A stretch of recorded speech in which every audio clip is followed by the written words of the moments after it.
Wesh! J'ai vu des vidéos en mode ouais, ça se trouve Captain Marvel c'est la suite de Top Gun, nanana. Non, c'est pas la suite de Top Gun. En vrai, c'est un putain de préquel pour Dragon Ball où tu apprends que Carol Danvers, c'est la mère de Goku.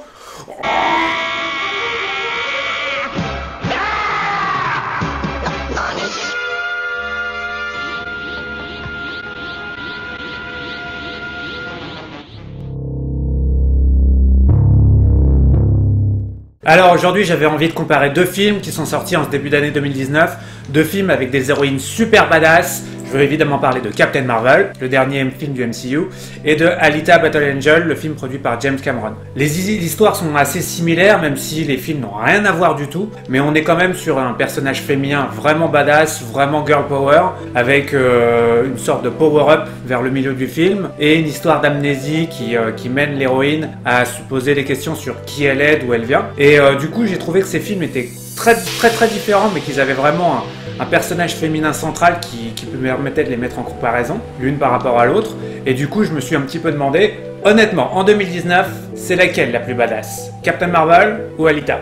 Alors dans un premier temps, je voulais aborder les points positifs de ce Captain Marvel, donc le dernier film du MCU, celui que j'ai vu le plus récemment. Le premier, c'est l'ambiance. L'ambiance 90s est vraiment très bien retranscrite. C'est un film qui se passe en 95 à Los Angeles, essentiellement. Alors même si j'ai pas grandi à Los Angeles, les 90s je connais parce que c'est la décennie qui m'a vu grandir. Et du coup, ça m'a parlé. Au niveau de la musique, au niveau du style vestimentaire, tout ça, c'est des trucs, Alanis Morissette, No Doubt, que j'écoutais quand j'étais gamin, donc forcément, ça m'a parlé en tant que personne qui a plus de 30 ans maintenant. Mais du coup, c'est vraiment réussi à ce niveau-là. Autre point que j'ai trouvé absolument incroyable, c'est la technologie de-aging, ce truc qui permet à Sam Jackson de ressembler à Sam Jackson dans les années 90. Le rajeunir de 20 ans, c'est quand même assez impressionnant parce qu'on est quand même assez loin de l'Uncanny Valley. Vous savez, ce truc qui fait qu'on n'a pas l'impression de voir une vraie personne, qu'on a l'impression de voir une sorte de mannequin en plastique. Je pense par exemple au mec qui joue le père dans Aquaman au début du film. Là, c'était vraiment pas réussi. Là, rien de tout ça, c'est incroyable. On a vraiment l'impression que c'est lui. Même s'il est un petit peu plus fat, forcément, il a plus la carrure de Sam Jackson en 2019 que Sam Jackson en 95, qui était quand même assez maigre. Au niveau du visage, c'est son visage qu'il avait dans les années 90 et c'était assez incroyable de voir la technologie arriver à ce point-là en 2019. Autre truc que j'ai adoré dans le film, c'est justement au début du film, la scène qui se passe dans le métro de Los Angeles avec Captain Marvel qui poursuit les Skrulls et Sam Jackson et l'agent Coulson qui sont derrière en voiture. C'était une scène qui était vraiment super bien faite et rien que pour cette scène-là, je me dis, ça c'est un film qu'il faut pas rater au cinéma. Par contre, derrière, il n'y a pas que du positif quand même. On va parler de l'action par exemple. Alors ouais, je viens de dire que la scène dans le métro, elle est vraiment super, elle est bien filmée, il y a du rythme, ça va dans tous les sens. Mais en dehors de ça, l'action dans ce film, franchement, elle est décevante. Pourquoi elle est décevante? Au niveau de la chorégraphie, c'est-à-dire que, ok, bon bah voilà, Captain Marvel elle fout des poings dans la gueule des Skrulls, elle est badass, elle envoie des sortes de rayons de trucs, enfin ça fait de la lumière, ça fait des explosions depuis ses bras et c'est fun. Mais derrière, la façon dont c'est filmé, ça m'a pas donné l'impression que c'était, c'est pas moi, Mad Max Fury Road ou Captain America Civil War. Ça n'avait rien à voir avec ces films-là, c'était loin d'être au même niveau, c'était assez générique en fait au niveau de l'action. C'est quelque chose qui va te divertir pendant 5 minutes. Quand tu vas regarder le film, tu vas pas te dire « Ah, c'est pourri, c'est de la merde !» Sauf que quand t'es habitué au MCU à avoir des scènes d'action comme t'avais dans Avengers Infinity War, dans Captain America Civil War, t'es un petit peu déçu que le MCU en 2019, après je sais plus combien c'est, 20e, 19e film, il fasse pas plus que ça pour que l'action soit absolument incroyable. Il y a des moments où c'est un petit peu shaky cam, il y a des moments où tu as le plan vu de dessus avec les gens qui se tirent dessus et ça fait des espèces de rayons laser. Je l'ai vu 10 fois l'année dernière, je l'ai vu dans Solo, je l'ai vu dans Avengers justement, enfin c'est le genre de plan qui manque de créativité et c'est un peu dommage de trouver ça. L'autre point négatif, c'est que Captain Marvel, son personnage est pas super bien développé. On a le côté badass, alors ok, elle est badass au début du film, elle est badass à la fin du film. Au niveau du milieu, on a des éléments assez intéressants sur son histoire en tant que personnage, mais malgré ça, la caractérisation est assez limitée et il y a des moments où elle fait ce côté elle est méchante, elle a un regard perçant et tout, genre ouais, elle est badass. Sauf que ça la fait limite paraître antipathique un petit peu. Et ça, c'est quand même con quand tu veux mettre en avant ton personnage. Même si elle montre pas de faiblesse, elle peut être vulnérable. Et la vulnérabilité dans ce personnage-là, ce que tu retrouvais chez Wonder Woman par exemple, Ce que tu retrouves aussi chez Alita. C'était un peu absent dans ce Captain Marvel. Au final, je trouve que le script est quand même vraiment très fouillis et que cette origin story qui se voudrait un petit peu pas dans la mouvance de ce qu'on a eu avec Iron Man, Doctor Strange et compagnie, mais plus dans un truc, voilà, c'est déjà un personnage badass, c'est déjà une super héroïne, mais après on va montrer à travers des flashbacks comment elle est devenue comme ça, tout en gardant son côté, oui mais elle est déjà une super héroïne quelque part.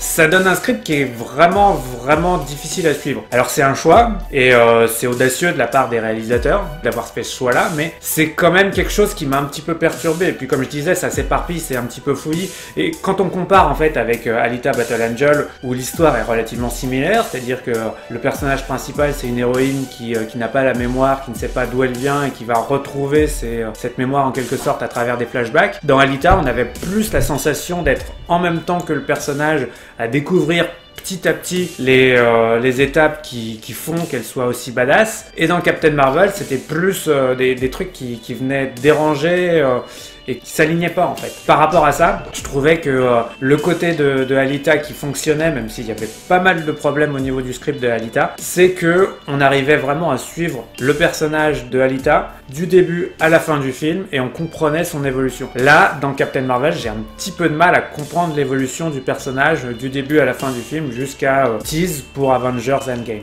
Au niveau de la réalisation, c'est pareil. Le film, il va vraiment avoir un problème d'identité visuelle. Déjà, il n'est pas absolument incroyable visuellement parlant. Les effets spéciaux sont jolis, c'est coloré, c'est un petit peu pastel comme la plupart des films Marvel. Mais il n'a pas ce truc qui fait dire « Ah ouais, ça je reconnais, ça c'est James Gunn. Ça je reconnais le côté super coloré, super vibrant de James Gunn. Je reconnais le côté très cash des Russo Brothers que tu retrouves dans Civil War ou Winter Soldier ou dans Avengers. » C'est pas du tout le cas dans ce film-là. Là, les plans vont s'enchaîner, visuellement, elles vont pas être moches, mais tu vas jamais te dire « Waouh, putain, quel truc de ouf! Ah ouais, puis en plus, c'est ça le style de Captain Marvel, ouais, carrément. » Alors que quand tu compares à Alita, où là, c'est complètement l'inverse. C'est réalisé par Robert Rodriguez, que du peu, hein, c'est pas n'importe qui quand même. C'est produit par James Cameron, qui a aussi écrit le script, et pareil, James Cameron, il fait pas n'importe quoi. Il dit pas à ses réalisateurs et à son directeur des effets spéciaux « Ouais, vas-y, débrouille-toi. » Le mec, il est super impliqué et ça se voit. Il est fait ce film-là, Alita, pour que tu puisses en profiter au maximum, plus avec un écran le plus grand possible, avec un son surround, avec une image IMAX 3D, tes lunettes sur le nez, ton popcorn, et tu kiffes à mort. Je suis presque déçu pour ceux qui vont avoir seulement la chance de regarder Alita sur leur petite télé, parce qu'ils vont être loin de profiter au maximum du film. Ce film-là est incroyable visuellement. Et quand tu compares à côté Captain Marvel, tu te dis ah ouais, non, c'est pas pareil quoi. Là, il y a un truc qui manque dans ce film-là. Et même au niveau du montage. C'est-à-dire que dans Captain Marvel, il y a pas mal de moments où tu vas avoir l'impression que les scènes vont s'enchaîner sans lien entre elles. Au niveau du script, comme j'ai dit, c'était pas non plus incroyable. Donc du coup, t'as pas ce côté fluide des scènes qui s'enchaînent. Et puis le montage est un petit peu saccadé. À la fin du film, par exemple, il y a une scène d'action sur une musique particulière, une chanson dont je tairai le nom pour pas spoiler, mais on a vraiment l'impression qu'au début de la scène, t'entends presque action, parce que les acteurs sont comme ça, immobiles, la musique commence, les acteurs commencent à se taper dessus, et je suis désolé, mais c'est franchement chelou comme façon de monter un film. Bon, c'est pas comme si j'étais en train de les comparer trop Alita et Captain Marvel. Ah, on me dit que si. Mais je garde pas les scores, sauf que jusqu'à présent, c'est quand même plutôt à l'avantage de Alita. Hein. Je sais pas si vous avez remarqué. Sauf qu'il y a un point sur lequel j'ai vraiment adoré Captain Marvel par rapport à Alita. Dans Alita, on a Rosa Salazar et Christoph Waltz qui sont d'excellents acteurs. Franchement, Rosa, elle était incroyable. Et puis le côté motion capture sur son personnage, un petit peu comme Sam Jackson, et le côté de-aging, ça ne se voit presque plus que c'est des effets spéciaux. T'as vraiment l'impression d'avoir un personnage en chair et en os face à toi. Et son interprétation était géniale. Sauf que j'ai trouvé qu'au niveau de l'interprétation, Brie Larson, malgré le script, malgré ce côté un petit peu poker face qu'elle peut avoir par moment, elle réussit à percer la coquille du mauvais script, ou en tout cas du script un petit peu trop moyen, qui fait que son personnage ne montre pas assez de vulnérabilité à cause de la façon dont il est écrit. Elle réussit quand même à véhiculer de l'émotion. Et ça aurait été n'importe quelle autre actrice lambda, j'aurais peut-être trouvé que Captain Marvel était un personnage horrible, sauf que parce que c'est Brie Larson, parce qu'elle met vraiment du sien, dans certaines scènes, tu réussis à sentir l'émotion, et du coup, sur l'interprétation des acteurs, j'ai trouvé que Brie était franchement assez incroyable et sans non plus dénigrer la performance de Rosa Salazar. Je trouve que vraiment elle a mis du sien et elle en a fait très bonne interprétation. Et en plus de ça, elle est servie par d'autres excellents acteurs. Sam Jackson, il est fidèle à lui-même. C'est franchement le grand Sam Jackson, celui qu'on adore, celui de Pulp Fiction, etc. Et en plus de ça, on a un super bon méchant, pour une fois, Ben Mendelsohn. Ça faisait longtemps que j'avais pas vu un méchant comme ça dans un film Marvel. D'habitude, surtout quand ils sont en make-up comme ça, où tu dis encore un méchant Marvel de base, lambda, qui va être comme ça. Non, heureusement, c'est pas le cas. Puis même tous les acteurs secondaires, bon, je vais peut-être juste mettre une parenthèse sur Jude Law parce que je trouvais qu'il avait pas grand chose à faire, mais d'une manière générale, je trouve que le cast a super bien joué son rôle dans Captain Marvel, alors que dans Alita, en dehors de Rosa Salazar et de Christoph Waltz, les autres acteurs, Mahershala Ali, Jennifer,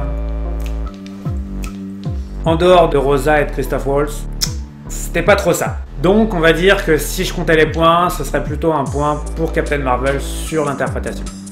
Ok, donc il est temps de conclure. Je vais commencer par dire que Captain Marvel, c'est loin d'être le meilleur des films MCU. C'est pas le pire non plus, mais c'est juste qu'il était un petit peu générique. Il était un petit peu trop au milieu, c'est-à-dire que si tu devais le classer dans une vingtaine de films, ce serait peut-être le 10e ou le 12e meilleur film. Partant du début, en partant de la fin, c'est pareil, il serait vraiment en plein milieu. C'est un peu dommage parce qu'on en attendait vraiment beaucoup, ça manquait de subtilité par rapport à ce qu'on avait annoncé sur Captain Marvel en disant « Ouais, la nana, elle va venir entre le premier Avengers Infinity War et Avengers Endgame et on va se rendre compte à quel point elle est puissante. » Et ouais, ok, le personnage est puissant, sauf que contrairement à ce que je me disais, j'espérais aller voir Avengers Endgame et me dire « Ouais, heureusement qu'il y a Captain Marvel dans ce film-là, c'est un personnage génial depuis que j'ai vu son film. » Bah là, je me dis « Bon, bah ouais, ok, vas-y, fais ton truc Captain Marvel. » Mais ça m'a pas plus que ça emballé. À côté de ça, Alita, puisque bon, c'est même si c'est quand même une review plus centrée sur Captain Marvel, faut que je vous donne mon avis sur Alita. Alita, j'ai trouvé que c'était un film qui était visuellement incroyable, qui était bien interprété, qui était réussi au niveau des effets spéciaux. Et au final, j'ai préféré Alita. Alors, au niveau des deux films, il y a des problèmes de script, il y a des problèmes de storyline parallèles qui sont un petit peu gênants et qui vont peiner sur le rythme du film. Ça, j'ai eu le problème dans Captain Marvel comme dans Alita. Donc au niveau du script, je trouve que les deux sont pas parfaits. C'est pour ça que c'est pas deux excellents films. Sauf que si je dois comparer l'un par rapport à l'autre, ma préférence elle va à Alita Battle Angel. Si je dois noter donc aujourd'hui Captain Marvel, je lui donnerai la note de 6 sur 9. Comme je dis, c'est un bon film, c'est loin d'être le meilleur, c'est pas un truc incroyable, c'est pas le meilleur film d'action, c'est pas le meilleur Marvel, c'est pas le meilleur film de comic book de tous les temps. C'est juste un film sympa pour se préparer avant Avengers. À côté de ça, Alita, je lui donne 7 sur 9. Un petit peu mieux parce que j'ai vraiment trouvé que visuellement ça avait un truc en plus que n'avait pas Captain Marvel, que c'était de toute façon un des films les plus incroyables visuellement parlant au cinéma ces dernières années et que le personnage m'a plus donné envie d'être dans son camp que Captain Marvel. Elle m'a fait passer plus d'émotions à travers ses grands yeux où au début on se disait ça va être un peu chelou à suivre. Pas du tout, c'était franchement sympa et au final ouais, j'ai vraiment apprécié plus Alita Battle Angel que Captain Marvel. Et pour vous, alors si vous avez vu les deux, c'est lequel votre préféré? Dites-moi, n'hésitez pas à commenter, à liker comme d'habitude. Je vous retrouve très bientôt pour de prochaines reviews parce que all this has happened before and it will happen again.